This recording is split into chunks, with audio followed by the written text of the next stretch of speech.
প্রিয়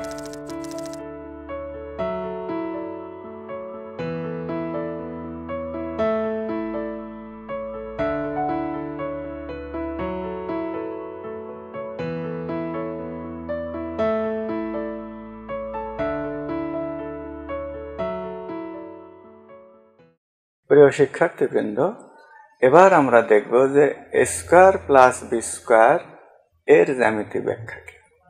দেখো, আমরা সূত্রটিকে এভাবে লিখতে পারি, a square plus b square সমান a plus b whole square minus 2ab।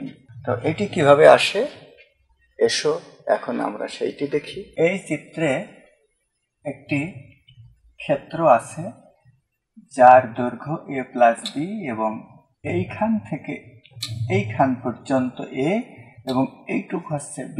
তাহলে আমরা এখন a দৈর্ঘ্যের এবং a প্রস্থের একটি ক্ষেত্র অর্থাৎ a স্কয়ার ক্ষেত্রফল বিশিষ্ট একটা অংশকে আলাদা করছি। আবার এখান থেকে দেখো এই পর্যন্ত আর এইটুকু b এবং এইটুকু a, এটা একটা ক্ষেত্র আলাদা করছি। একইভাবে এইটুকু b এবং এই দৈর্ঘ্যটুকু হচ্ছে a, আমরা আলাদা করছি আর একটি ক্ষেত্র।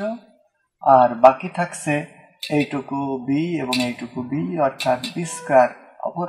এর অর্থ হলো যে আমাদের এই অংশটুকু a স্কয়ার, এই অংশটুকু হচ্ছে ab এবং এই অংশটুকু ab, আর সর্বশেষ এই অংশটুকু হলো b স্কয়ার।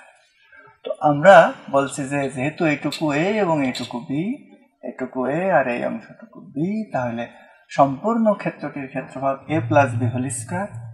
তো আমরা এই অংশ টোটাল অংশ থেকে, সম্পূর্ণ অংশ থেকে যদি এই ab আর ab বাদ দিই, অর্থাৎ a plus b whole square থেকে যদি আমরা ab আর ab অর্থাৎ 2ab বাদ দিই, তাহলে দেখো শুধু থাকছে কোনটুকু, এটুকু বাদ এবং এই অংশটুকু বাদ, a square plus b square, a square plus b square থাকছে। এর অর্থ হলো a square plus b square সমান a plus b whole square minus 2ab।